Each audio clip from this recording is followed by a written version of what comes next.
Kami akan gunakan untuk duduk di bawah kaki Dikau, mendengarkan firman-Mu. Sebab firman-Mu lah kehidupan kami, firman-Mu lah segala-galanya di dalam kami, untuk kami dapat bersekutu dengan Dikau Tuhan, yang juga dapat menyatukan kami umat-Mu. Demikian Tuhan, kami akan duduk di bawah kaki Dikau dengan segala keadaan kami, dalam keterbatasan kami, untuk dapat mendengar dengan baik, untuk bisa mengerti firman-Mu. Namun kami berdoa bersama-sama, biarlah Engkau berkemurahan bagi kami, memberikan kami pertolongan dalam urapan Roh-Mu yang suci Tuhan, yang menolong kami untuk kami bisa mendengar firman-Mu, kami bisa menyatukan hati dan pikiran kami untuk menampungnya di dalam kehidupan kami, serta melakukan di dalam setiap langkah hidup kami. Kami berdoa buat pemberitaan firman Allah ini, terutama hamba-Mu, biarlah Engkau kuasai baik pikiran, perasaan, ucapan, kata-kata, dalam pengaruh kuasa kasih-Mu Tuhan, agar firman-Mu yang kami terima benar-benar menggambarkan, menyatakan kasih dan kuasa-Mu dalam kami sekalian umat-Mu. Terima kasih Tuhan, kuasa-kuasa kegelapan, roh jahat yang selalu mau menggoda, mengganggu kami, Tuhan, bersatu hati kami panggil nama Engkau buat usir dia. Di dalam nama Tuhan Yesus Kristus, segala setan kami perintahkan kamu semua dalam nama Yesus, pergi. Darah Yesus yang berkuasa. Terima kasih Bapa, haleluya. Terima kasih, dalam nama Yesus kami sudah berdoa. Haleluya. Amin.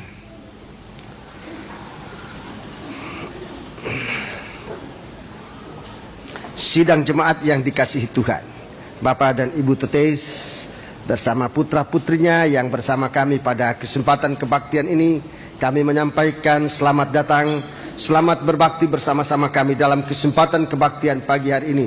Kita tetap mempercayai bahwa kuasa Tuhan akan menjadi berkat bagi kita sekalian.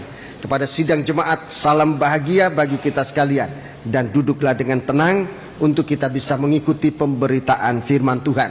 Kita jaga bersama-sama segala suasana, jangan ada satu hal pun yang bisa mengganggu jalannya firman Tuhan, sebab memang itulah yang kita butuhkan di hari ini. Saudara-saudaraku, pemberitaan firman Tuhan yang membimbing kita kepada pribadinya Allah yang berkuasa, Allah yang maha mulia. Sebelum saya menyampaikan firman Tuhan, saya menyampaikan berita bagi sidang jemaat seluruhnya mengenai data hamba-hamba Tuhan yang akan mengikuti kebaktian persekutuan tanggal 9 sampai dengan 11 September 1997. Data ini dicatat sampai kemarin sore, dan sampai pada tadi pagi masih ada saja saudara-saudara kita yang akan mengikuti. Per telepon kita mendengarkan berita, masih ada saudara-saudara yang mendaftar, tapi yang akan saya bacakan di sini adalah berita yang kami terima sampai dengan kemarin sore, dan peserta berdatangan dari Kalimantan, dari Sumatera Utara, dari Irian Jaya, dari Ujung Pandang, dari Pulau Jawa, dari Bali, Lombok, Kupang, Manado, Poso, Kendari. Seluruhnya sampai kemarin sore berjumlah 286 orang. Diperkirakan akan mencapai 300 orang yang akan ikut, kurang lebih 300 orang yang akan mengikuti kebaktian, hamba-hamba Tuhan yang akan mengikuti. Dan kepada sidang jemaat, saudara mendapatkan prioritas pertama untuk bisa hadir dalam kebaktian itu, sehingga siapkanlah segala sesuatu, pekerjaan, rumah tangga dan sebagainya, agar jangan satupun yang dapat menghalangi kesempatan saudara untuk bisa menghadiri kebaktian yang sangat berharga ini. Saya dalam persiapan ini telah mempersiapkan diri sesiap-siapnya, saudaraku, seberapa yang Tuhan karuniakan kepadaku untuk bisa melayani Tuhan. Dan saudara-saudaraku, di dalam rencana pemberitaan firman pun sudah kami siapkan. Dan setelah saya mendengarkan kesaksian tadi begitu kuat, dan hati saya juga dikuatkan, sehingga saya sangat mengharapkan, dan saya kira seluruh sidang jemaat mengharapkan, Bapak dan Ibu Tetes dapat melayani kebaktian ini. Dan sidang jemaat sangat menantikan berita yang Tuhan taruh di hati Ibu dan Bapak untuk disampaikan kepada kami, baik hamba-hamba Tuhan, tua-tua, pengerja-pengerja maupun sidang jemaat. Seluruh sidang jemaat kami kerahkan untuk bisa ikut dalam kebaktian. Hamba-hamba Tuhan kami usahakan untuk sebanyak-banyaknya bisa hadir dalam menerima berita ini, berita yang sangat besar untuk kita melihat kuasa dan kebesaran Tuhan di dalam firman-Nya, di dalam urapannya maupun dalam kasih-Nya kepada kita sekalian. Bagi kami hamba-hamba Tuhan sangat ingin melihat contoh teladan iman yang ada pada senior kami, orang tua kami dalam melayani pekerjaan Tuhan. Semoga apa yang Ibu dan Bapak sudah lakukan di hari-hari ini akan menjadi teladan bagi kami untuk kami ikuti di hari-hari mendatang sampai Tuhan datang kembali. Puji Tuhan. Kepada sidang jemaat saya ingin menyampaikan beberapa penyampaian hubungan dengan kebaktian di Hotel Westin ini. Hotel Westin ini akan kita gunakan oleh izin yang kita sudah terima, persembahan dari keluarga Rajimin yang memberikan kita kesempatan untuk menggunakan kebaktian, menggunakan tempat itu menjadi tempat kebaktian selama 4 kali kebaktian. Sebenarnya 5 kali kebaktian, tetapi oleh karena kita terlambat dalam merencanakan pekerjaan ini, memang hanya beberapa hari. Sementara pada hari Kamis sore tempat itu sudah disewa oleh orang lain. Sebenarnya keluarga ini masih mencoba mengusahakan, tapi karena yang menyewa itu juga adalah untuk kebaktian, jadi bukan untuk pesta tapi untuk kebaktian, maka rasanya tidak salah kalau kebaktian itu kita kebaktian di Westin tempat di Westin tetap digunakan oleh gereja yang sudah memesan lebih dahulu, sementara kita akan menggunakan tempat ini hanya pada hari Kamis sore. 4 kali kebaktian kita berada di Westin. Jadi supaya kita maklum mengapa kok 1 kali pindah di sini, mengapa tidak lanjut seluruhnya 5 kali kebaktian. Jadi semoga dengan penyampaian saya ini untuk saya kira kedua atau ketiga kalinya, semua saudara-saudara sudah sangat mengetahui inilah kesempatan kebaktian kita terakhir. Untuk sesudah itu tidak ada kesempatan untuk saya menyampaikan kepada saudara-saudara secara lokal di sini. Saya sudah menyampaikan ini untuk jangan ada suara yang sumbang, suara yang tidak enak kedengaran, tetapi supaya kita semua mendukung. Semua ini adalah merupakan suatu korban dari satu keluarga, dalam hal ini keluarga Rajimin, dan kami menyampaikan syukur kepada Tuhan, terima kasih kepada Bapak dan Ibu yang sudah bersedia hati. Kita sudah menggunakan kesempatan ini dengan pengorbanan dari keluarga ini, kita tidak membayar, tetapi Tuhan sudah menggerakkan hati keluarga ini untuk mereka yang berkorban. Saudara-saudaraku, dan kita doakan supaya penggunaan ini sungguh-sungguh menjadi berkat bagi kita sekalian. Satu hal yang ingin saya sampaikan adalah mengingat bahwa hotel itu selain digunakan untuk pertemuan umum semacam kebaktian kita nanti, maka di hotel itu juga menerima tamu-tamu. Di sementara kita berbakti, mereka mempunyai tamu-tamu di hotel, baik yang akan datang maupun yang sudah ada menginap sekarang ini di hotel.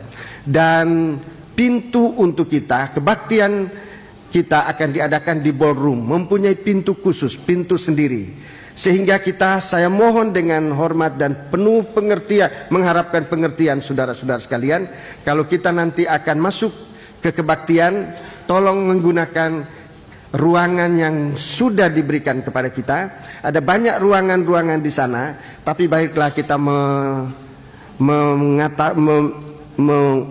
bawa diri kita agar jangan menggunakan ruangan-ruangan yang jangan-jangan nanti mengganggu tamu-tamu yang sudah ada. Kita masuk jangan dari lobi, sebab lobi itu dipersiapkan untuk tamu-tamu, tapi kita masuk nanti akan ada petugas-petugas yang akan menunjukkan jalan bagi saudara-saudara. Mungkin juga akan ditaruh rambu-rambu, dan saya mohon pengertian saudara-saudara dengan kita yang akan pergi lebih dari 1.000 orang, mungkin akan sekian banyaknya, sehingga kalau kita semua ikut lobby akan sangat terganggu.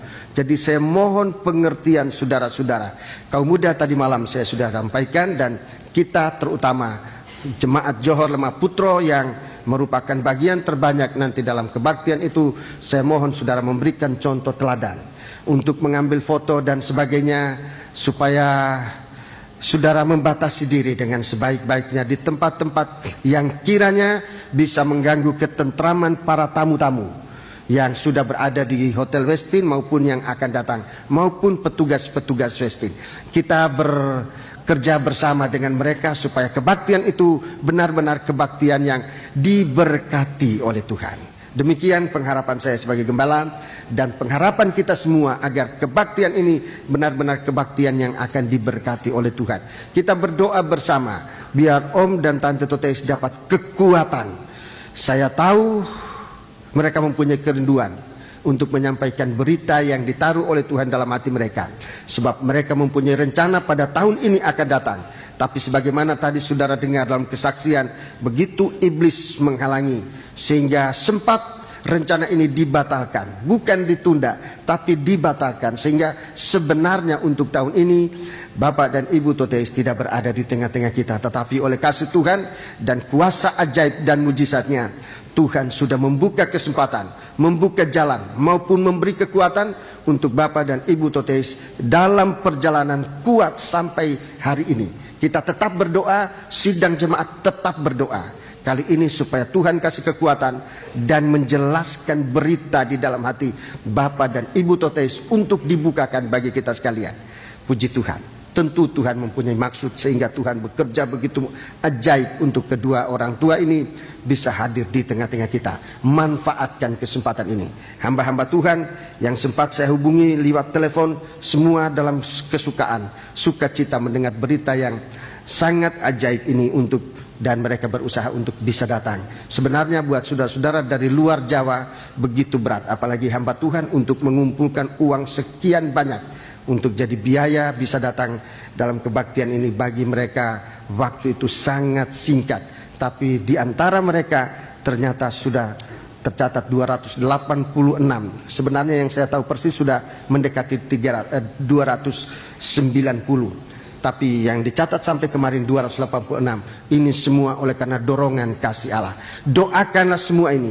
Doakan kebaktian itu. Doakan perjalanan hamba-hamba Tuhan untuk tiba dengan selamat. Dan kita berkumpul berbakti bersama-sama kepada Tuhan.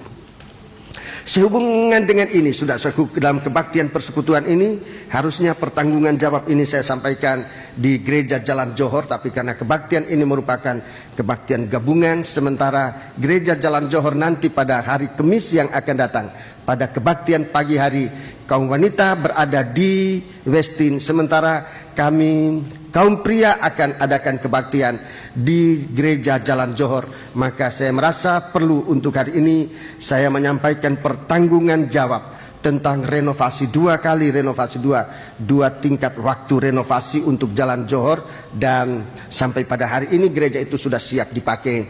Dan saya ingin menyampaikan pertanggungan jawab saya sebagai gembala, apa-apa yang kita sudah korbankan untuk kepentingan perbaikan gereja di Jalan Johor yang sekarang sudah siap dipakai. Saudara-saudara yang belum melihat silakan saudara pergi. Saudara juga akan menjadi rasanya akan cukup senang dalam kebaktian itu di sana. Suasananya sudah, keadaan gereja sudah menjadi terang sama seperti Lemah Putro. Semua catnya menjadi putih dan kemudian AC-nya juga rasanya mungkin lebih dingin dari sini. Sehingga mari kita akan bersama-sama memanfaatkan berkat-berkat itu. Pengorbanan ada dalam dua bagian. Pengorbanan dalam bentuk uang.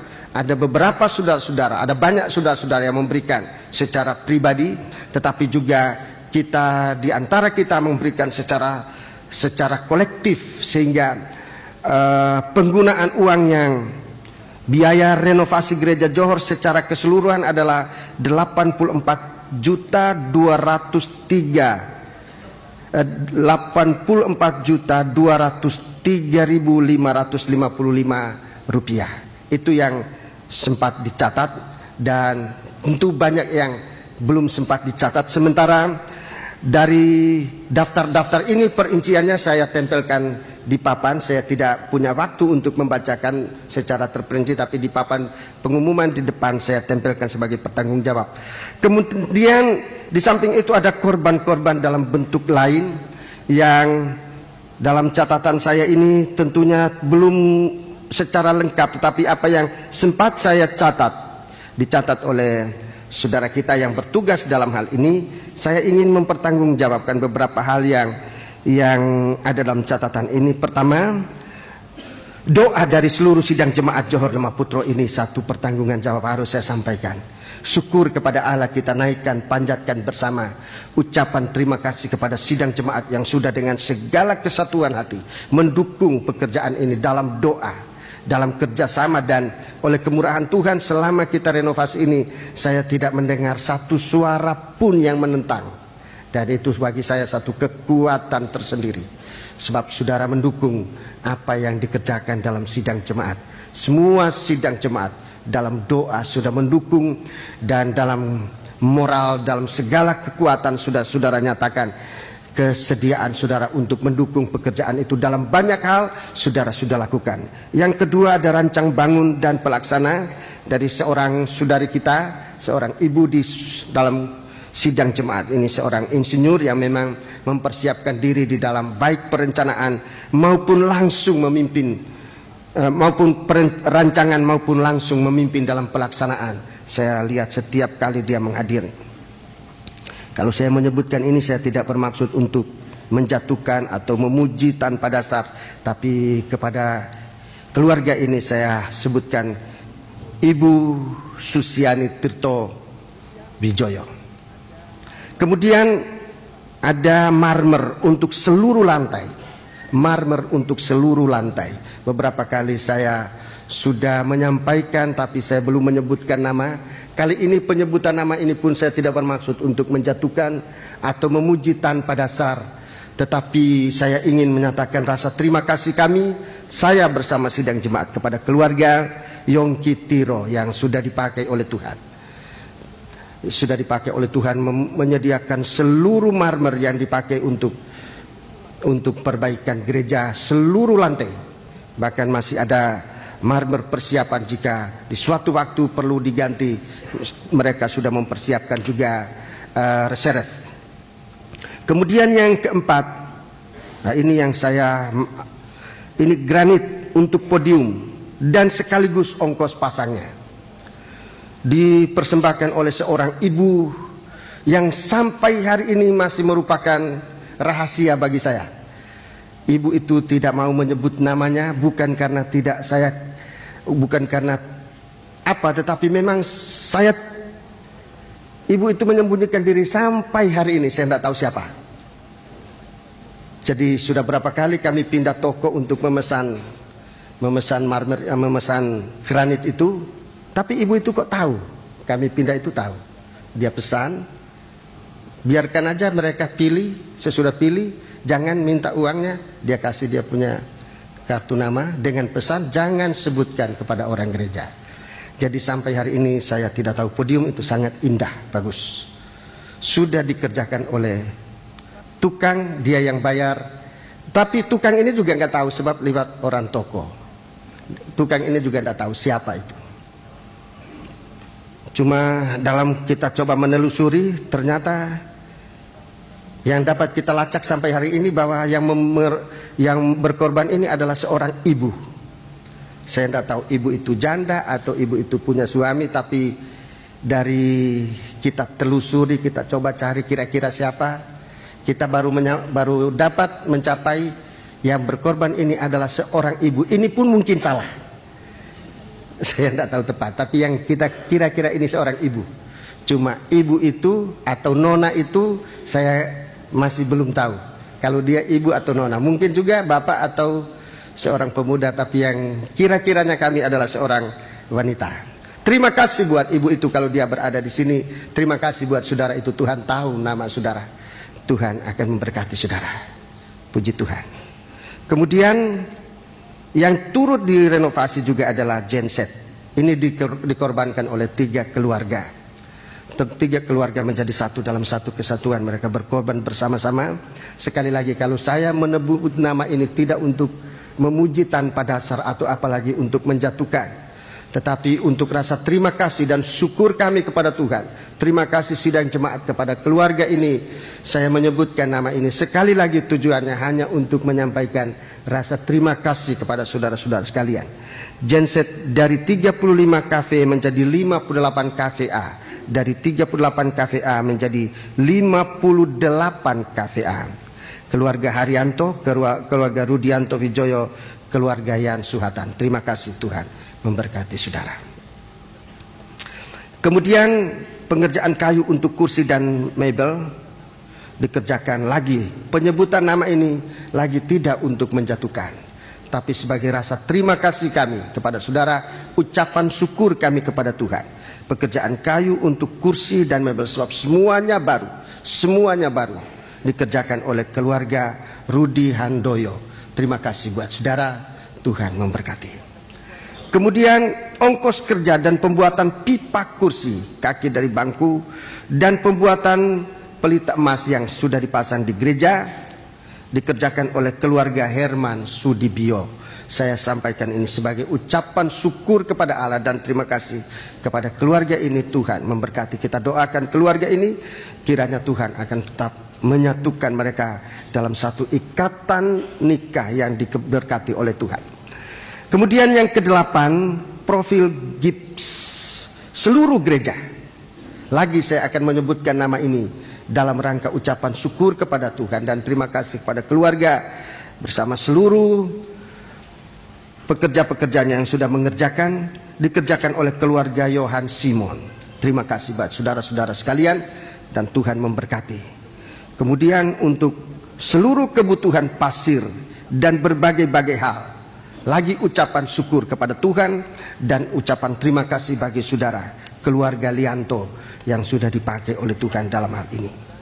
Kemudian kaca dan sebagian list aluminium yang sudah dipersembahkan oleh keluarga Jevi Sugiarto. Kami ucapkan terima kasih kepada saudara dan ucapan syukur kepada Tuhan. Tuhan tahu apa yang saudara sudah lakukan dengan baik. Kemudian ada lagi beberapa pekerjaan plastik grating 5 meter untuk tempat baptisan oleh keluarga Bapak Yusak Pundiono. Ucapan syukur kepada Tuhan dan terima kasih kepada saudara. Adapun penyebutan nama-nama ini sekali lagi, memang mereka ini minta kepada saya untuk tidak disebutkan nama dalam pembacaan ini, tetapi dorongan kasih Tuhan untuk saya menyatakan ucapan syukur saya bersama sidang jemaat. Terima kasih yang dalam-dalamnya kepada Tuhan. Saya menyebutkan nama ini. Mohon maaf saya dalam kesempatan ini tidak dapat memenuhi permintaan saudara untuk tidak menyebut nama saudara-saudara. Saya hanya mohon pengertian saudara mengapa saya sebutkan nama-nama ini. Tidak untuk mengecilkan persembahan saudara-saudara sekalian, tapi lagi untuk menyatakan ucapan syukur ini. Sebab ada waktunya segala sesuatu yang kita sudah lakukan itu akan terbuka di hadapan Tuhan. Dan masih banyak hal-hal yang lain, tenaga kerja, konsumsi, dan masih banyak yang tidak dapat disebutkan satu persatu. Saya ingat waktu marmer datang dari Tulung Agung dan dibongkar pada pagi hari, saudara-saudara, saya perkirakan pada waktu itu kita cuma sedikit dan mungkin akan makan waktu sekian lama. Tapi nyatanya saudara serempak datang, sehingga saya belum sampai di gereja seluruh marmer itu sudah diturunkan. Begitu banyak orang datang menyatakan suatu kesatuan hati untuk bekerja. Dan pekerjaan di Jalan Johor ini saya lihat suatu pekerjaan dorongan kasih Allah. Semoga kita tetap mempertahankan cara bekerja dalam rumah Allah. Sekarang pekerjaan jasmani ini sudah rampung dan kita akan gunakan. Mari kita juga bersatu hati dalam kebaktian ini. Saya lihat kebaktian di Jalan Johor juga makin bertambah-tambah jiwa yang datang dalam kebaktian. Marilah kita saling mendukung dalam pelayanan dalam kebaktian ini. Dan kita sekarang akan masuk dalam pelayanan bangunan rohani ke kesatuan tubuh Kristus. Bahan-bahannya bukan dari kayu, bukan dari batu, dan biayanya juga bukan uang, tetapi semua adalah dari Tuhan. Dan kita ini adalah garapan Tuhan untuk dibangun menjadi rumah Allah. kita sedang mempersiapkan diri untuk dalam bangunan rohani ini, kebaktian persekutuan dengan tema satukan kami, oh Tuhan. Biar ini merupakan kerinduan dalam sidang jemaat, satu kerinduan di hati satu dengan yang lain. Kita tidak mungkin menerima Kristus sebagai kepala, tidak mungkin kita menerima Kristus sebagai mempelai laki-laki. Hanya lewat kesatuan tubuh ini kita bisa menerima Kristus sebagai mempelai laki-laki. Kalau kita tidak mau menyatu, maka pengajaran mempelai ini hanya merupakan teori yang tidak bermanfaat bagi kita. Sebab itu marilah kita praktikkan dan mulai kesatuan kita dalam sidang jemaat, supaya sidang-sidang jemaat yang lain juga akan turut serta. Rekan-rekan hamba Tuhan yang ada di kota Surabaya, saya mengundang saudara-saudara sekalian untuk bersama-sama kita saling berpegangan tangan dalam pembangunan tubuh Kristus dalam kesatuan ini. Memang dalam kesatuan ini, dalam pekerjaan kesatuan ini, iblis sudah siap untuk menghalangi kita. Sudah siap. Tapi Tuhan sudah tampil terdepan untuk memberikan kita pertolongan. Lukas pasal yang ke-13. Injil Lukas pasal yang ke-13. Ayat pokok yang kami dengar di Amsterdam dan sudah menjadi berkat bagi kami sekalian, saya tunjukkan bagi saudara-saudara sekalian. Injil Lukas pasal yang ke-13. Injil Lukas pasal yang ke-13 ayat 31. Ini perjalanan terakhir Tuhan untuk masuk ke Yerusalem. Ini mil-mil yang terakhir. Saudaraku, sudah dalam jalur terakhir. Sesudah ini tidak ada lagi. Hanya ini perjalanan terakhir, lajur terakhir. Yesus masuk ke Yerusalem. Pengalaman ini yang dialami. Sesudah ini tidak ada lagi. Yesus memang masuk keluar Yerusalem, tetapi cerita yang kita baca dalam Injil Lukas pasal 13 ini kali terakhir. Mari kita membaca ayat 31 dan beberapa ayat selanjutnya. Ayat 31 dan beberapa ayat selanjutnya. Pada waktu itu datanglah beberapa orang Farisi dan berkata kepada Yesus, "Pergilah, tinggalkanlah tempat ini, karena Herodes hendak membunuh engkau." Ya, jadi Herodes ini menggunakan kuasa maut, kematian. Kuasa maut akan menghalangi pekerjaan pembentukan tubuh Kristus. Kita harus waspada ini. Ini maut. Perkataan maut tidak hanya dalam arti mati secara umum seperti yang kita lihat sehari-hari, tapi maut di sini berarti kehidupan dalam dosa untuk masuk dalam api neraka. Jadi iblis datang dengan maut, dan Rasul Paulus dalam surat Korintus dia katakan itu musuh yang terakhir yang dikalahkan oleh Yesus. Maut, musuh yang terakhir. 1 Korintus pasal yang ke-15, Rasul Paulus katakan musuh yang terakhir ditaklukkan adalah maut. Dan memang Herodes, gambaran dari setan, tampil dengan kuasa maut. Dengarkan ayat 32. Jawab Yesus kepada mereka, "Pergilah dan katakanlah kepada si serigala itu, Iya. Aku mengusir setan Aku mengusir setan dan menyembuhkan orang. menyembuhkan orang." Pada hari ini, Perhatikan dan besok, ini pertama, pada hari ini hari pertama, besok hari kedua, dan pada hari yang ketiga, yang ketiga aku akan selesai. aku akan selesai. 3 hari Tuhan bekerja. Hari ini, besok, dan hari yang ketiga itulah lusa. 3 kali Tuhan katakan sudah selesai. Pekerjaan hari pertama diselesaikan oleh Tuhan. Pekerjaan hari kedua pun diselesaikan oleh Tuhan. Pekerjaan hari ketiga pun diselesaikan oleh Tuhan. Di dalam perjanjian baru 3 kali Tuhan menyebutkan sudah selesai. 3 kali Tuhan menyebutkan sudah selesai. Pertama-tama Tuhan di atas kayu salib dia katakan sudah selesai. Sudah selesai. Istilahnya sudah selesai. Dia dalam terjemahan bahasa Indonesia saya paling senang membaca itu, dia katakan sudah selesai. Apa yang selesai? Pekerjaan penebusan dosa sampai memakai setiap orang. Selesainya penebusan dosa, selesainya penyucian, sampai kepada setiap pribadi dipakai oleh Tuhan. Ini puncaknya dari penyelesaian pengampunan dosa. Orang yang diampuni oleh Tuhan, orang yang disucikan oleh Tuhan, akan dipakai oleh Tuhan. Ini selesainya pekerjaan pertama. Kita harus bersyukur bahwa saudara menjadi perhatian Tuhan untuk menjadi pelaksana dari kabar mempelai ini pada hari-hari ini. Sampai pada saat ini kita masih dipercayakan Tuhan untuk melaksanakan kebaktian persekutuan kabar mempelai ini. Sidang jemaat Jalan Johor Lemah Putro, saudara menjadi sasaran perhatian Tuhan. Saudaraku, apa artinya? Artinya pekerjaan pengampunan di dalam sidang jemaat ini nyata. Apa artinya? Penyucian pun harus nyata sampai setiap pribadi dipakai oleh Tuhan. Itu sebabnya kalau saudara merasa satu gerakan Tuhan untuk apa saja, untuk berkorban, dan memang korban-korban saudara sedang mengalir pada hari-hari ini. Sampai pada tadi pagi saya masih melihat bagaimana saudara berkorban untuk kesempatan ini. Kita masih dipercayakan oleh Tuhan. Jika Tuhan belum datang memberikan kita waktu kebaktian persekutuan Natal kabar mempelai tahun ini, kita pun masih dipercayakan oleh Tuhan. Saudara-saudaraku, mari biar kita menggunakan setiap kesempatan kepercayaan. Sebab hari pertama yang Tuhan kerjakan adalah supaya Tuhan menyelesaikan, supaya Tuhan menyucikan kita untuk dipakai oleh Tuhan masuk ke Yerusalem bagaikan seekor keledai yang ditunggangi oleh Tuhan. Kita bangsa kafir adalah keledai. Keledai itu gambar bangsa kafir. Yesus menggunakan untuk masuk sampai di Yerusalem.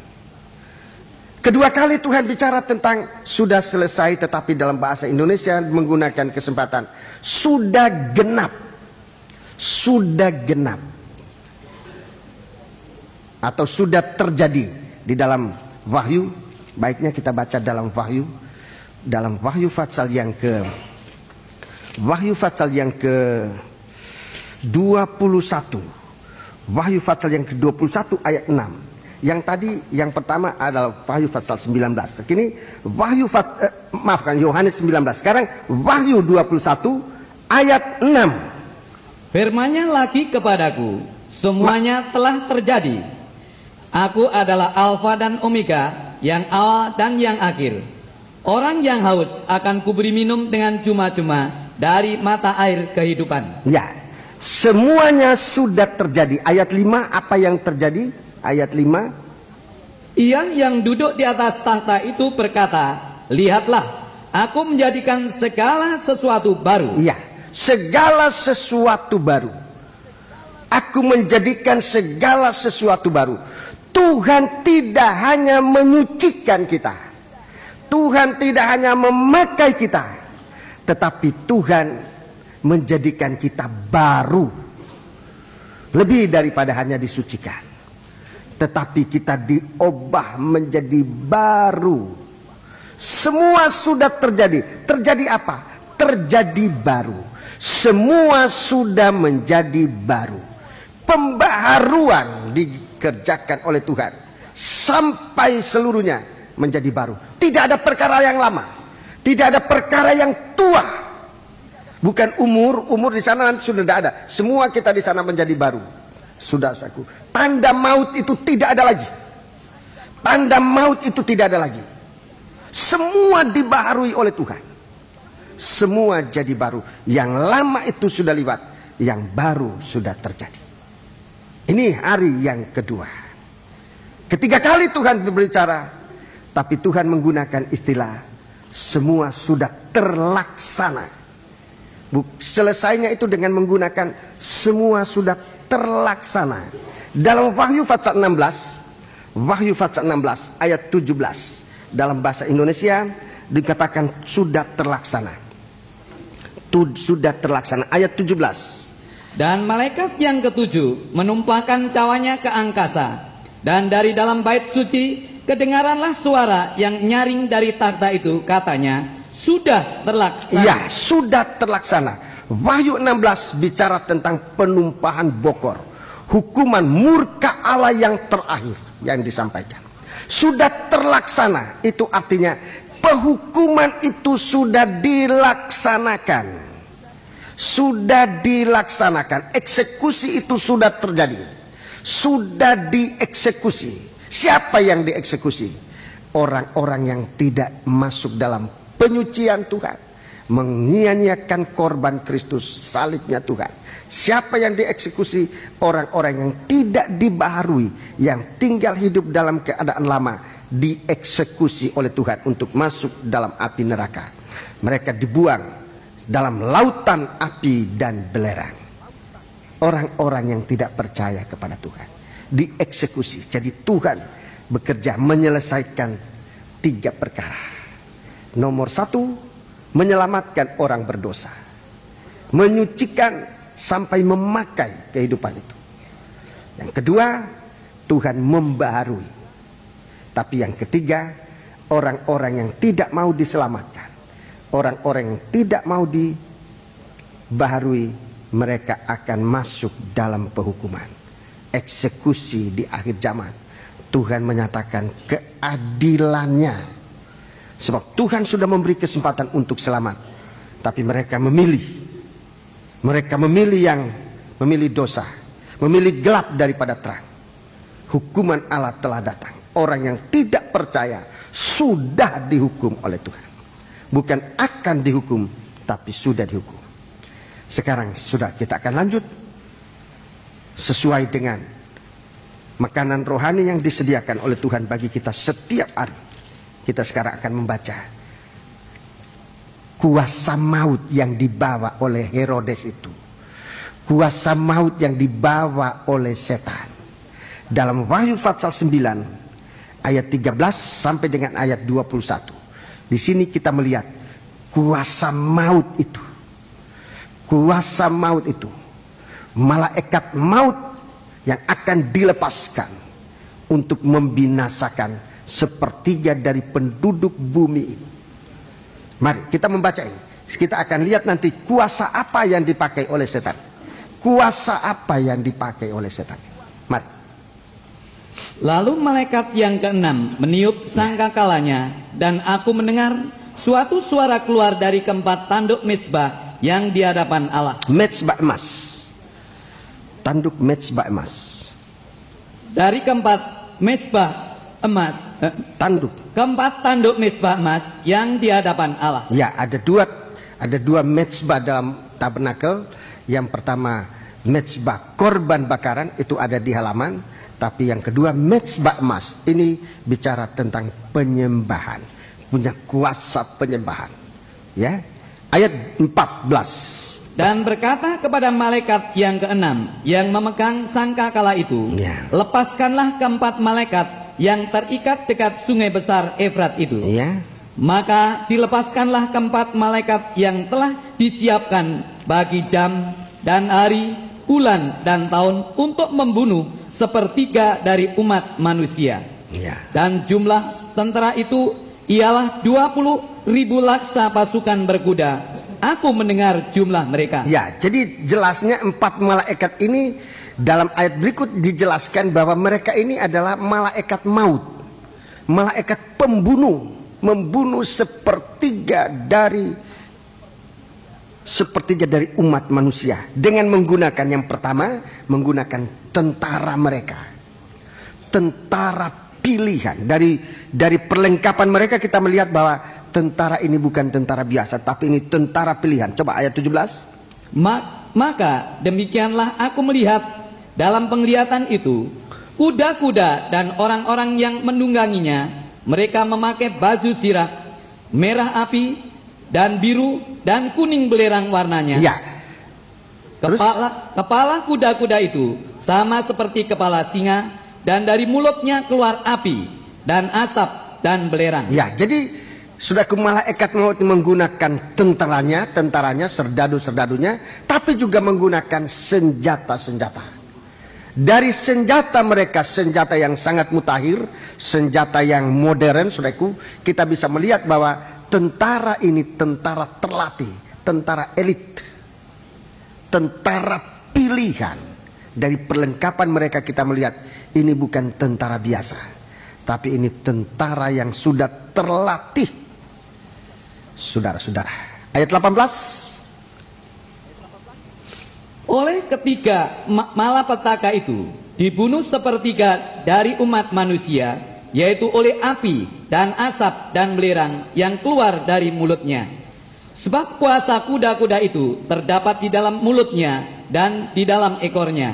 Sebab ekornya sama seperti ular. Mereka berkepala, dan dengan kepala mereka itu mereka mendatangkan kerusakan. Ya, terus? Tetapi manusia lain yang tidak mati oleh malapetaka itu tidak juga bertobat dari perbuatan tangan mereka. Mereka tidak berhenti menyembah roh-roh jahat dan berhala-berhala dari emas dan perak, dari tembaga, batu dan kayu yang tidak dapat melihat atau mendengar atau berjalan. Dan mereka tidak bertobat daripada pembunuhan, sihir, percabulan dan pencurian. Ya, jadi kita lihat di sini betapa pertobatan ini adalah kemurahan Tuhan untuk kita hari ini. Di suatu waktu orang tidak bisa bertobat.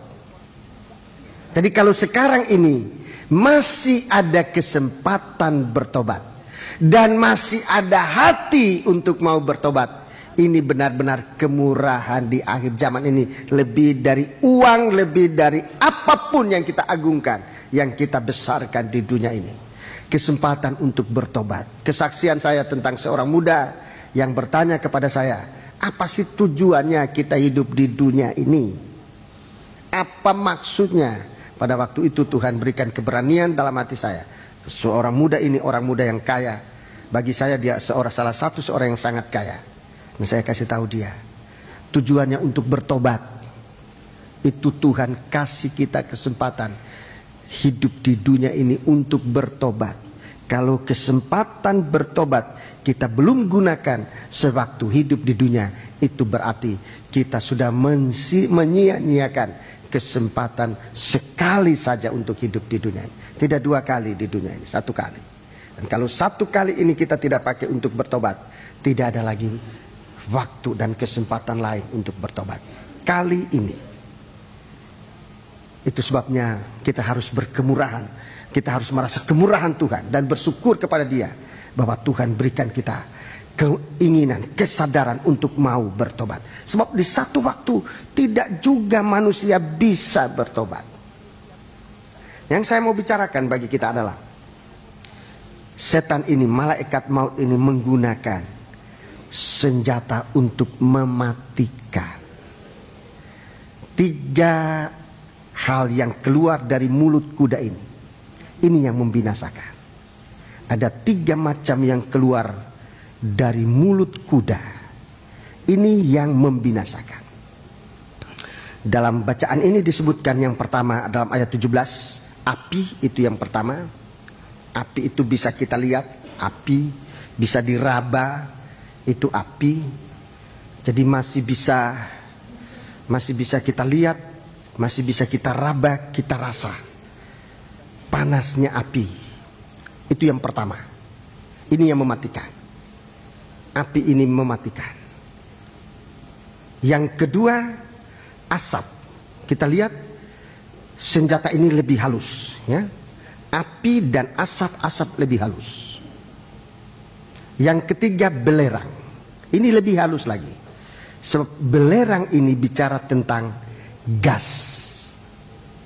Jadi semakin lama semakin halus. Api nomor 1 agak kasar, menjadi asap lebih halus, menjadi gas, itu belerang. Belerang ini yang diambil adalah gasnya. Di tempat-tempat ada sumber belerang, di Minahasa, di Sulawesi Utara banyak tempat-tempat itu. Jadi kita hanya tahu di situ ada belerang karena gas yang keluar dari sumber itu mempunyai bau. Ada gas yang tidak bisa dibau, dicium, tidak, kita tidak tahu. Ada yang tidak punya warna, tidak bisa dilihat, jadi lebih halus. Jadi sudah lihat, kita lihat cara alat dari malaikat maut ini semakin lama semakin halus. Mulai dari api, ini memang sudah halus dibanding kayu, parang dan sebagainya. Api ini lebih halus, tapi lebih kuat. Senjata api dibanding dengan pentung kayu yang dipakai untuk membinasakan orang, senjata api lebih.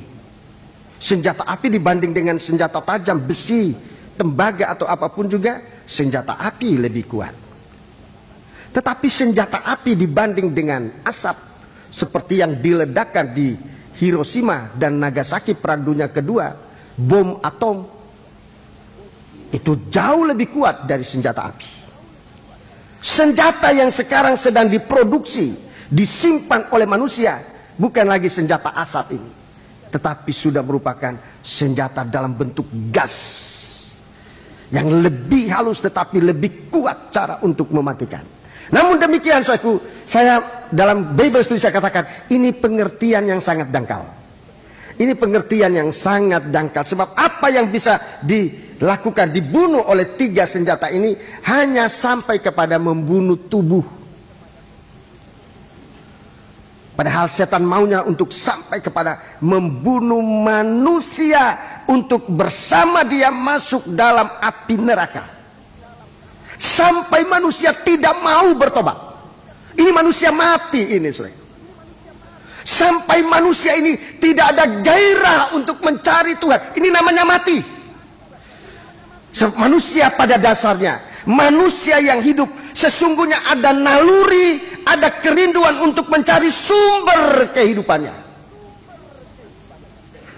Itu manusia yang hidup. Kalau kita mau mencari sumber kehidupan kekal, itu manusia yang rohaninya hidup. Manusia yang rohaninya sudah mati, dia tidak ada gairah untuk mencari sumber kehidupan kekal. Dan sejauh itu iblis ingin mematikan manusia. Sampai manusia tidak bergairah untuk mencari sumber kehidupan yang sesungguhnya. Kalau manusia sampai sejauh itu, manusia itu, Rasul Paulus dalam Efesus pasal 2 mengatakan, kita sudah mati dalam pelanggaran dan dalam dosa-dosa. Sebab orang semacam ini, dia akan tunduk dan tunduk sepenuhnya kepada penguasa angkasa, merupakan suatu kuasa yang jahat sekali. Efesus 2 lebih baik kita baca. Ini orang mati. Ini orang mati. Orang yang tidak punya gairah lagi untuk mencari kehidupan yang sesungguhnya. Orang yang merasa kehidupan ini hanya hidup cara tubuh ini. Makan, minum, kemudian berbuat dosa dan pikir sudah itulah kehidupan. Kalau kehidupan hanya sampai sejauh itu dan tetap hidup dalam dosa, ini Rasul Paulus katakan sudah mati. Efesus 2 mulai ayat pertama. Kamu dahulu sudah mati karena pelanggaran-pelanggaran dan dosa-dosamu. Iya, pelanggaran dan dosa-dosamu. Ini dibikin mati oleh iblis. Dibikin mati oleh iblis. Dibunuh oleh iblis. Seperti Herodes mau membunuh sumber kehidupan, itulah Yesus Kristus.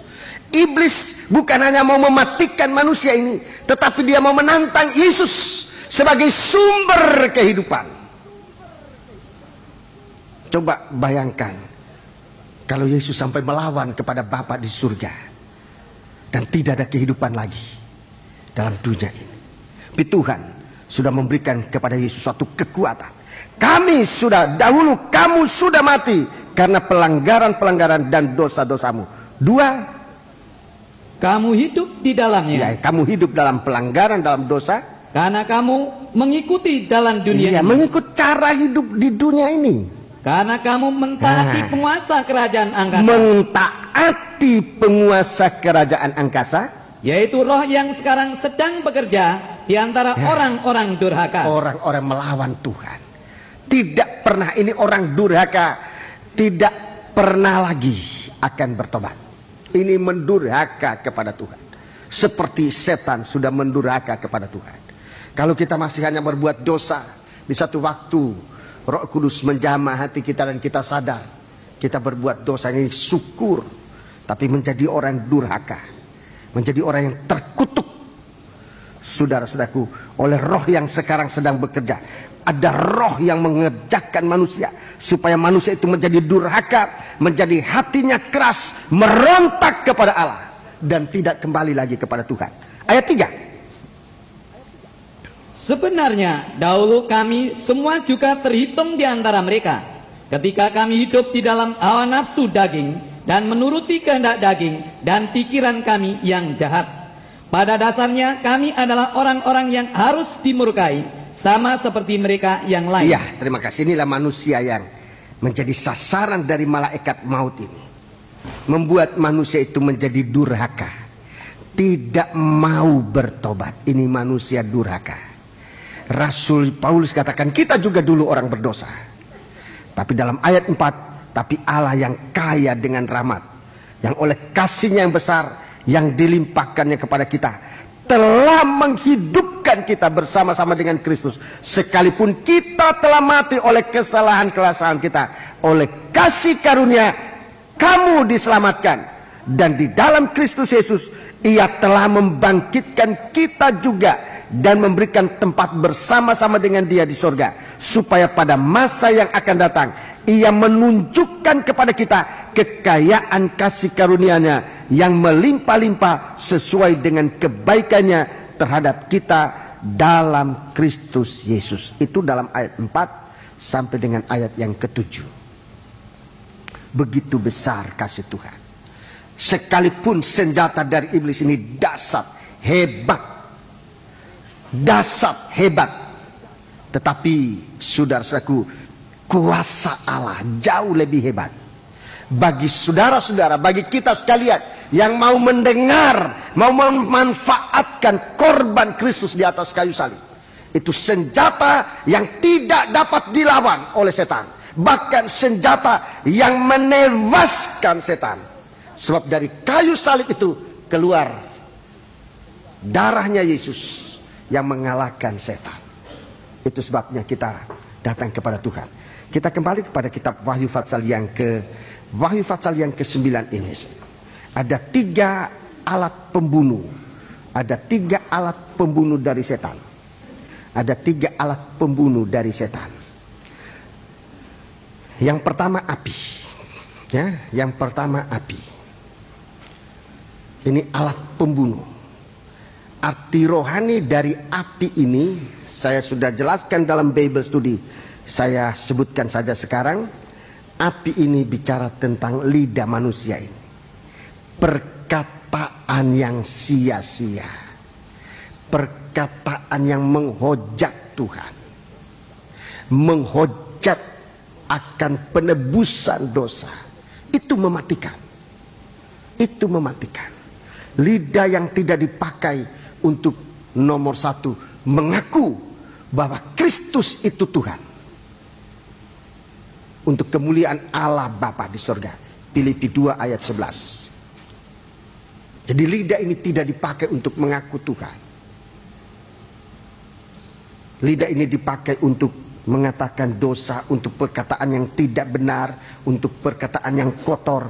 Dalam Efesus pasal 4, kita dijadikan oleh Tuhan menjadi manusia baru, supaya dari lidah kita keluar perkataan benar, supaya dari lidah kita jangan keluar perkataan-perkataan yang kotor, tapi dari lidah kita perkataan yang menjadi berkat. Lidah yang tidak dikuasai oleh salib Kristus itu mematikan, sebab dia tidak bisa mengaku Yesus itu Tuhan. Akibatnya, kalau dia tidak percaya Yesus itu Tuhan, dia tidak akan pernah mengaku dosa di hadapan Tuhan. Lidah ini tidak dipakai untuk mengaku dosa di hadapan Tuhan. Dan kalau tidak mengaku dosa di hadapan Tuhan, maka pengampunan pun tidak terjadi. Manusia itu akan mati. Ini yang pertama, itu api. Yakobus pasal 3, Rasul Yakobus mengatakan lidah itu adalah api yang membinasakan. Lidah ini. Jadi bagaimana kita manfaatkan lidah ini? Bagaimana kita mengucapkan perkataan? Dan lebih baik Tuhan isi hati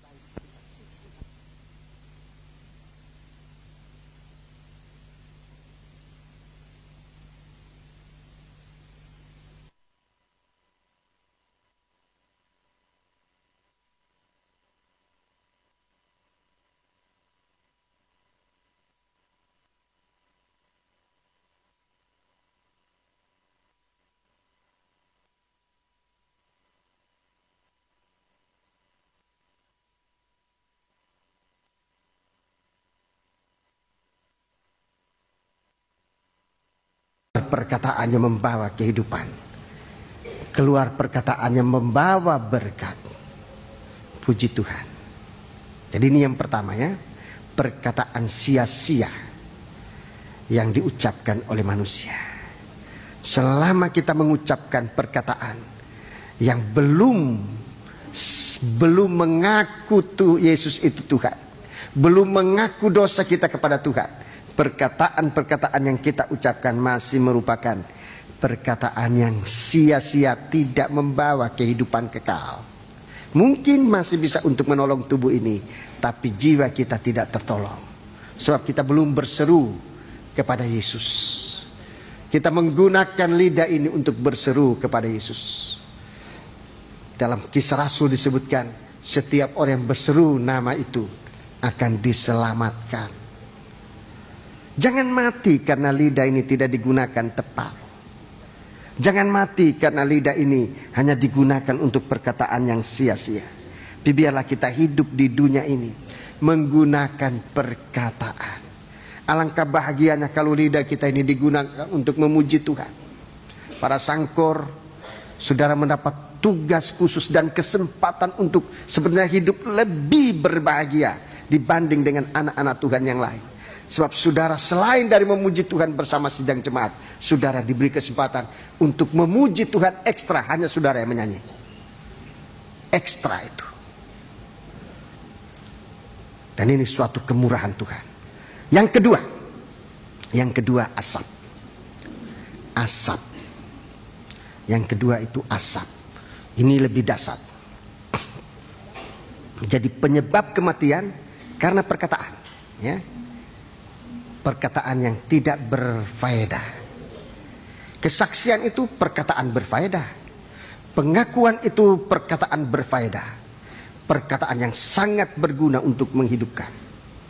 Menghidupkan bukan cuma tubuh ini, tapi menghidupkan roh kita di hadapan Tuhan.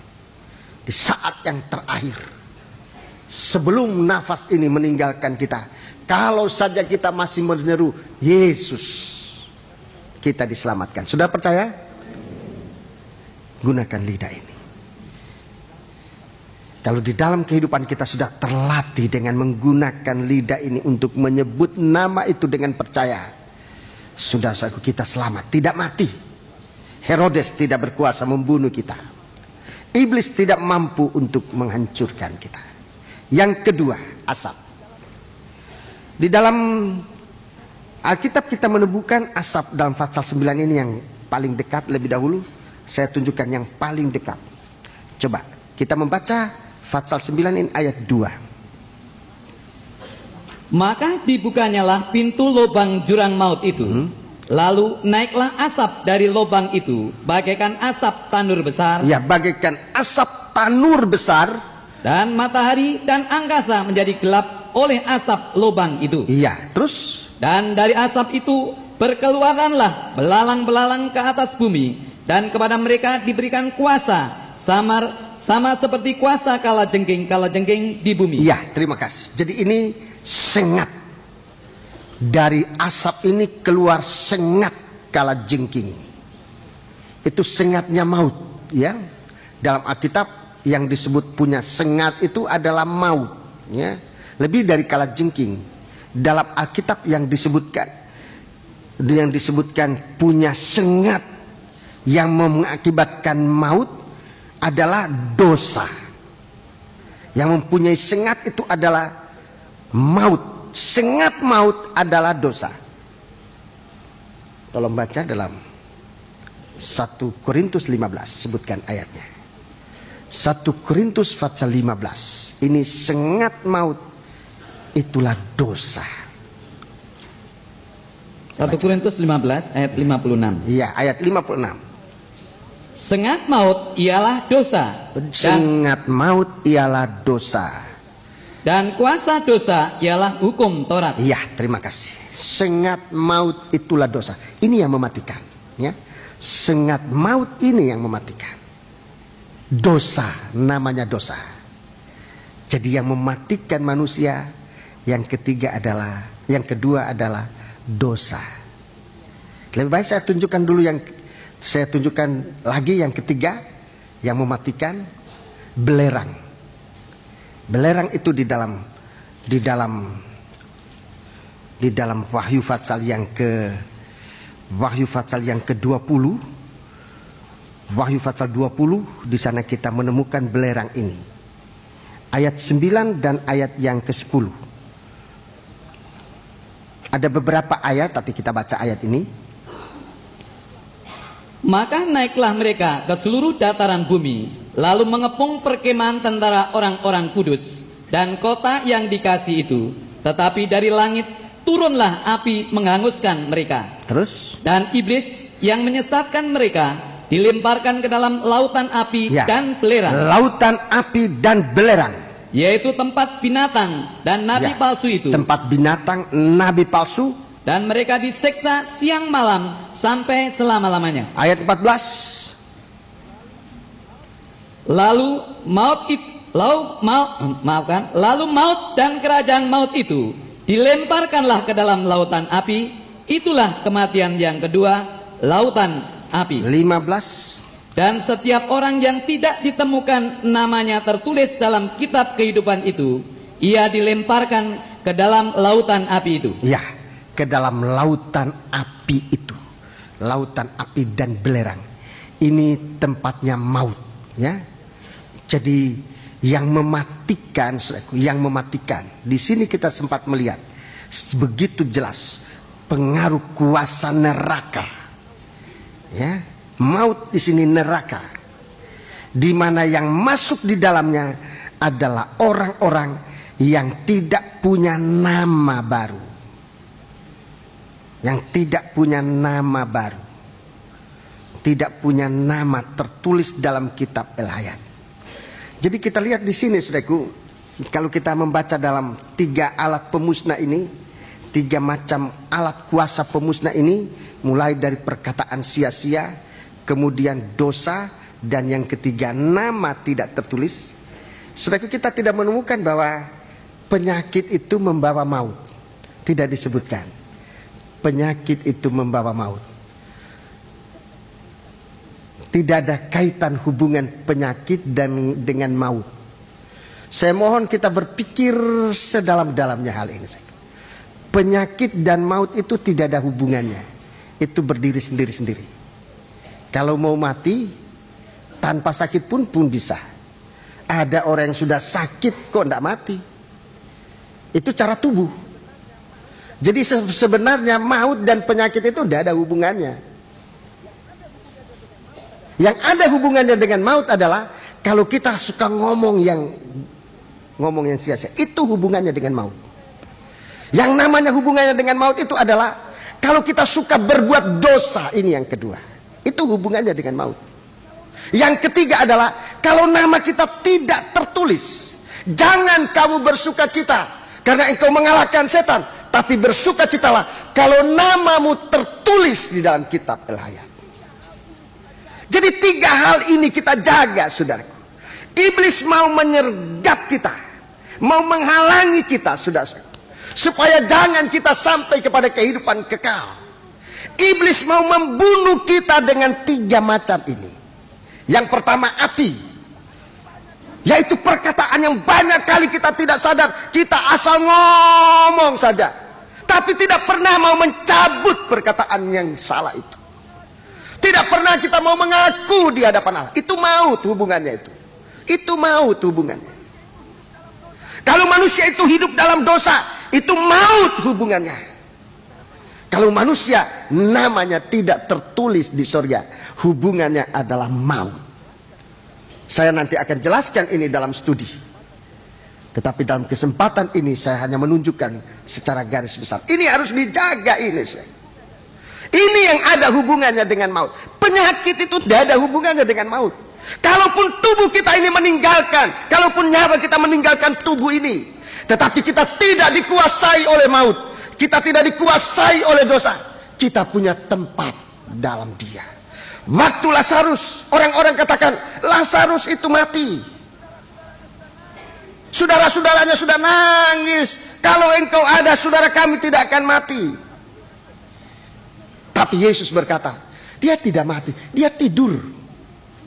Dia hanya tidur. Dia nanti akan dibangkitkan untuk memiliki kehidupan yang kekal. Sebab itu sidang jemaat, apapun yang kita alami, jaga dalam mulut ini. Entah ada percobaan, entah ada penyakit yang begitu dahsyat, begitu hebat, jangan penyakit ini dikaitkan dengan maut, sehingga dari penyakit ini kita menghujat Tuhan. Oh, Tuhan gak ada. Jangan lidah ini dibiarkan menghujat Tuhan. Biar lidah kita mengaku, Tuhanlah kehidupanku. Bagaimana Ayub menderita begitu dahsyat. Apa yang disukai oleh iblis adalah supaya Ayub menghujat Tuhan dengan mulutnya. Apa yang dikatakan oleh istrinya supaya Ayub menghujat Tuhan. Tapi Ayub tidak pernah mau menghujat Tuhan. Sebab apa? Sebab apa artinya segala percobaan itu, segala penderitaan itu, tetapi lidah kita tetap mengaku Tuhan. Segala sesuatu itu dapat diatasi. Sekarang dunia diguncang. Dunia diguncangkan. Ekonomi sedang diguncangkan. Mari saudara-saudara, penderitaan kita begitu hebat sekarang ini. Jangan jatuh dalam dosa. Dalam segala guncangan yang hebat ini, oleh karena percobaan begitu hebat, jangan jatuh dalam dosa, baik dosa perbuatan maupun dalam dosa perkataan. Tetap percaya kepada Yesus, sumber kehidupan. Akulah jalan, akulah kebenaran, akulah hidup. Tidak ada manusia berani bicara seperti kalimat ini. Tidak ada manusia yang mengatakan akulah kebenaran, akulah hidup, akulah jalan, kebenaran dan hidup. Hanya Yesus. Sebagai manusia, kami hamba-hamba Tuhan hanya menunjukkan jalan itu. Yesus menunjukkan kebenaran di dalam Dia, menunjukkan kehidupan, supaya kita hidup di dalam Dia. Sebab ada hubungan dengan maut ini adalah, perhatikan perkataan kita. Di tengah-tengah guncangan ini, Tuhan merindukan dari anak-anak Tuhan, dari sidang jemaat, akan keluar suatu nyala api kemuliaan Tuhan, untuk mengagungkan, memuliakan Tuhan, bukan untuk menghujat Tuhan. Nyala api untuk bersyukur kepada Tuhan dari mezbah emas ini, supaya di tengah-tengah guncangan terjadi di bumi ini, kita muliakan Tuhan karena kemurahannya. Ini yang Tuhan ingin lihat.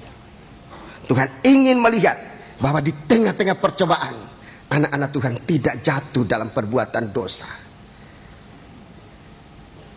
Tidak jatuh dalam perbuatan dosa. Di tengah-tengah percobaan, kita menjadi menang. Dan dalam kemenangan ini tidak menjadi sombong seperti setan, tapi supaya nama kita tidak diparang dari kitab kehidupan. Waktu bangsa Israel jatuh dalam dosa, mereka menyembah berhala, mereka menyembah lembu emas. Musa mempertaruhkan ini di hadapan Tuhan. Kalau Tuhan tidak menolong umat ini, paranglah nama saya dari kitab kehidupan. Musa gambaran dari Yesus Kristus yang sudah mempertaruhkan hidupnya supaya kita tidak kehilangan nama di hadapan Tuhan. Dalam kitab Wahyu, Tuhan meningkatkan kembali. Wahyu pasal 2, pasal 3, Tuhan merenovasi kembali gereja Tuhan, supaya gereja Tuhan tidak kehilangan nama di dalam kitab kehidupan. Peliharakan ini. Tuhan memberikan kita nama baru, seperti apa yang Tuhan pernah berikan kepada Ibrahim, suatu nama baru. Tuhan memberikan nama baru kepada Israel, kepada Yakub menjadi Israel, supaya nama ini tertulis di dalam Alkitab, dalam kitab kehidupan. Demikian di hari-hari ini, biar nama ini Tuhan tulis dalam kitab El Hayat. Penjelasan lebih rinci akan saya sampaikan dalam Bible Study. Pagi hari ini kita akan memanfaatkan perjamuan suci. Yesus sudah mengalahkan baik dosa, sudah menunjukkan Dia adalah perkataan yang benar. Yesus adalah perkataan yang benar. Oleh darahnya dosa dihapuskan, dan dari tubuh dan darahnya Tuhan berikan kepada kita kehidupan, Inilah makanan yang sungguh-sungguh, inilah minuman yang sungguh-sungguh. Siapa yang makan tubuhku, siapa minum darahku, ia beroleh hidup. Jadi iblis ini tidak berpengaruh apa-apa bagi kita sekalian. Kita mau percayakan diri kita kepada Tuhan. Kita bangkit berdiri. Pelayan perjamuan suci silakan maju ke depan. Kita melakukan sebuah nyanyian yang sudah pernah kita nyanyikan. Namaku di sanalah.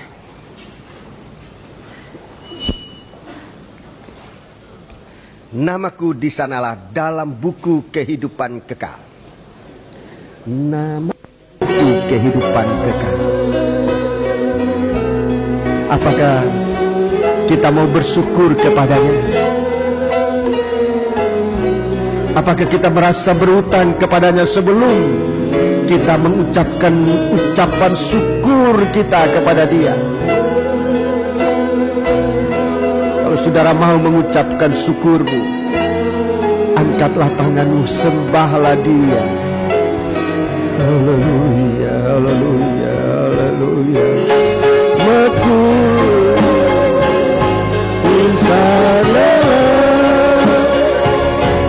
dalam buku kehidupan kekal, darahnya telah suci dan segenap dosaku. Haleluya. Saya tahu namaku di sanalah.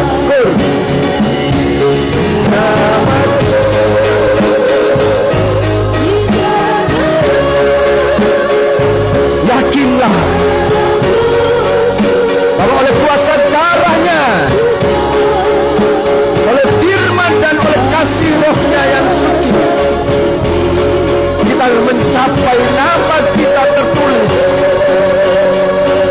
dalam buku kehidupan. Dengan sampai kita menyembah Allah.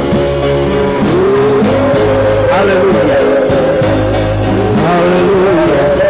Sebelum kita makan perjamuan suci, makanan yang membawa kehidupan. Haleluya, haleluya.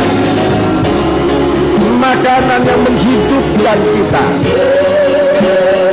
Haleluya, haleluya. Kita menyembah Dia. Haleluya, haleluya, haleluya. Haleluya, haleluya. Haleluya, haleluya, haleluya. Haleluya, haleluya, haleluya.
Terima kasih Tuhan, terima kasih. Haleluya. Terima kasih Bapa, terima kasih. Terima kasih, terima kasih bahwa Engkau Allah kami yang hidup. Engkau Allah yang sudah memberkati kami. Engkau Allah yang sudah menyelamatkan kami. Kepadamu kami persembahkan ucapan syukur dan terima kasih kami. Biar kehidupan yang Engkau berikan kepada kami akan tetap menjadi kehidupan kekal di dalam kami, dimanapun kami berada, baik semasa kami berada di bumi ini maupun saat kami berkumpul bersama di Kau di rumah Bapa yang Engkau sudah sediakan bagi sidang mempelaimu Tuhan. Terima kasih Bapa, terima kasih.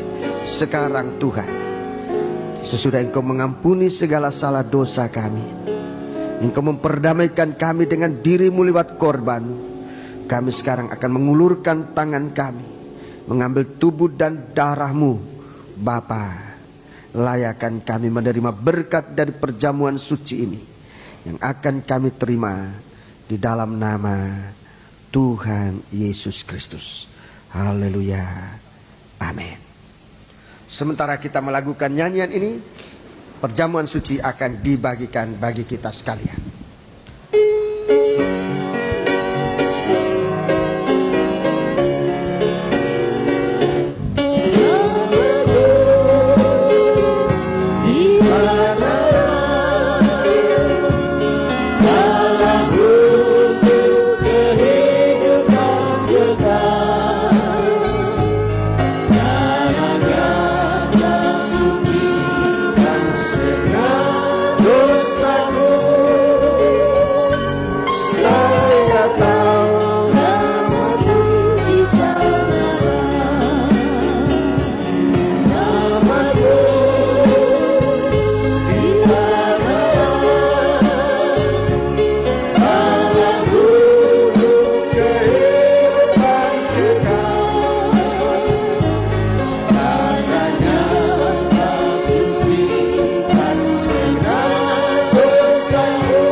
Sudah yang di luar sudah lengkap.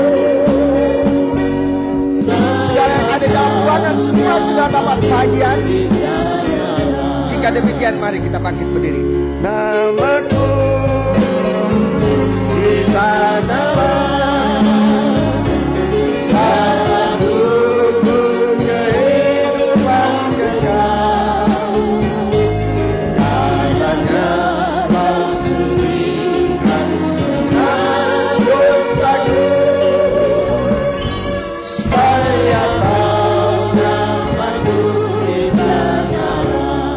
Angkat tubuhnya Kristus dengan tangan kanan. Saudara yang ada di luar silakan masuk ke dalam ruangan. Haleluya. Kita menggunakan perjamuan suci ini dalam satu kesatuan. Hati kita, iman kita kepada Tuhan. Gunakan perjamuan suci. Sekalipun ini bukan obat, tapi perjamuan suci mempunyai kuasa yang menyembuhkan penyakit, bahkan mengampuni dosa kita. Mari kita angkat tubuhnya Kristus dengan percaya dan dengarkan firman Tuhan ini. Sebab apa yang telah kuteruskan kepadamu telah aku terima dari Tuhan, yaitu bahwa Tuhan Yesus pada malam waktu ia diserahkan mengambil roti, dan sesudah itu ia mengucap syukur atasnya, ia memecah-mecahkannya dan berkata, inilah tubuhku yang diserahkan bagi kamu. Perbuatlah ini menjadi peringatan akan aku. Kita makan bersama-sama dengan percaya dalam nama Tuhan Yesus Kristus.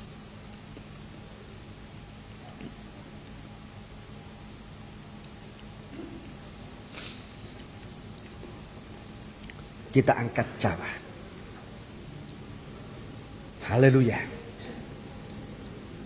Kita angkat cawan dengan tangan kanan lebih tinggi dari kepala. Demikian juga ia mengambil cawan sesudah makan, lalu berkata, cawan ini adalah perjanjian baru yang dimeteraikan oleh darahku.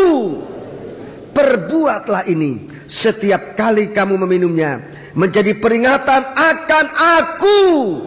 Kita minum bersama-sama dengan percaya dalam nama Yesus.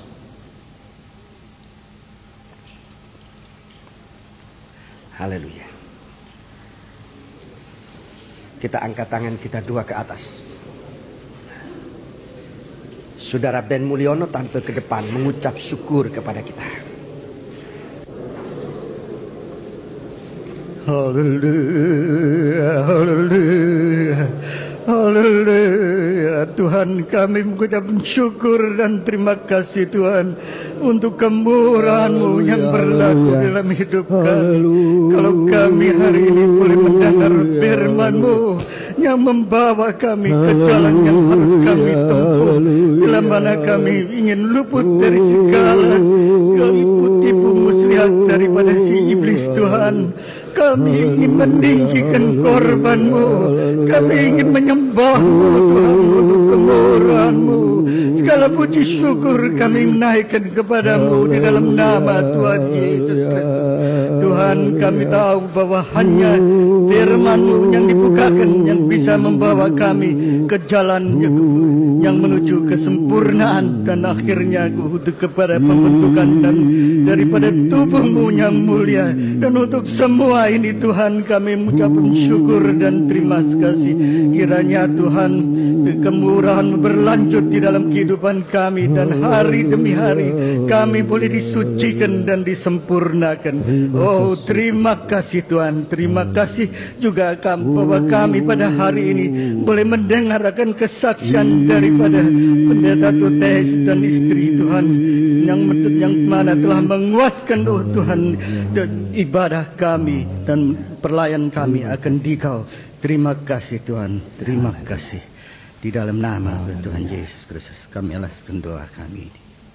Amin. Amin.